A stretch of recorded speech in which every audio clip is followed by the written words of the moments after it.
Oliver Fogle, a rugged field adventurer and storyteller beloved for his tales of remote wilderness, lay awake in the middle of the night, gazing at the rain-slicked window. Outside, the world was silent, save for the rhythmic patter on the glass. Inside, his heart felt anything but peaceful. It had been a tumultuous year, a year of breathing through cracks, a year marked by tragedy and confusion. Yet tonight, amid the hush of his countryside home, Oliver sensed a delicate shift, a whisper of hope.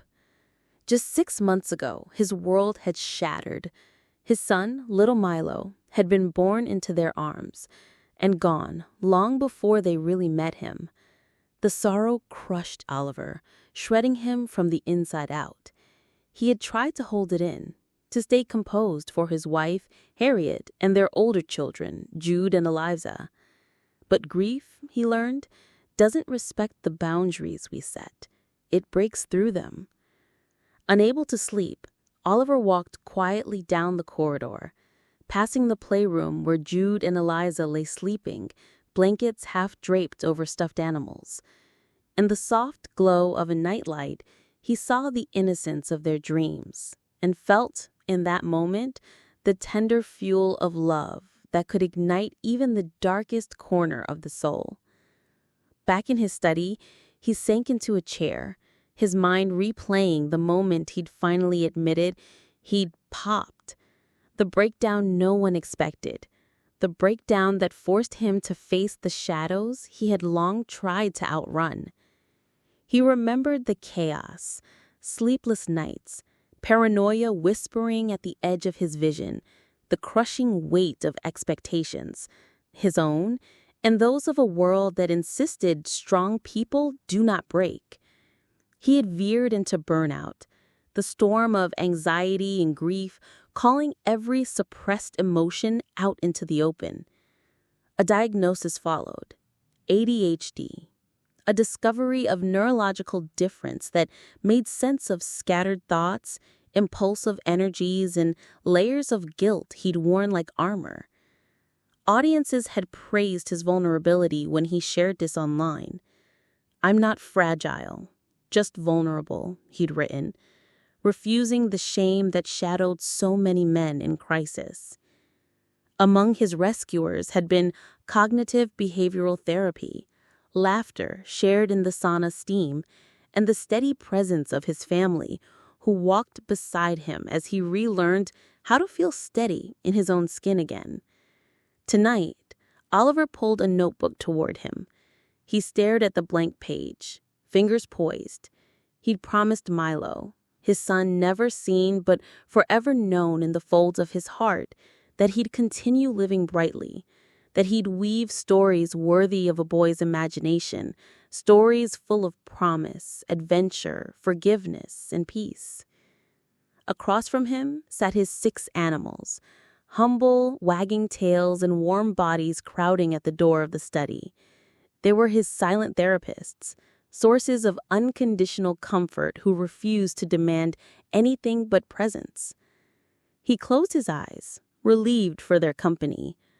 A distant memory surfaced. Harriet's words, earlier that evening, as they sat quietly in front of the fire, cups of herbal tea in hand. She'd said softly, "We made it back here, together. And there's light again."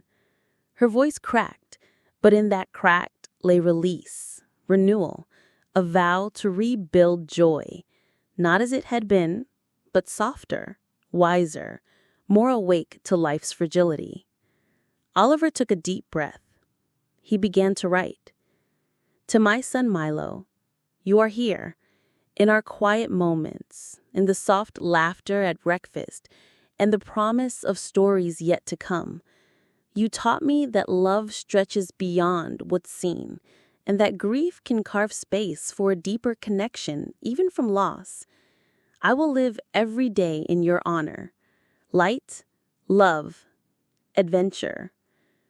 Your siblings will know of you. They'll feel your presence in their stories, feel you gentle echo in our home's laughter. And I promise them and myself that we will heal, not by forgetting the darkness, but by honoring it with the brightness we are strong enough to receive again. A single drop of ink bled through the page. Oliver paused. Yes, that was a tear, not of sadness, but of acceptance. Days later, he would lean into the sauna again, his medicine, he called it, letting the hot-to-cold ritual wash out the last tremors of the storm.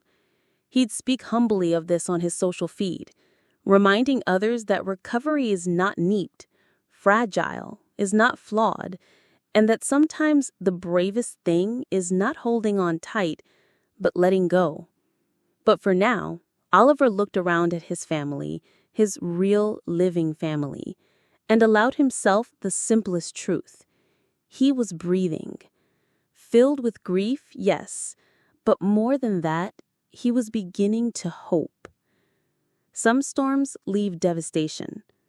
Others leave rivers, carved deep and full of possibility.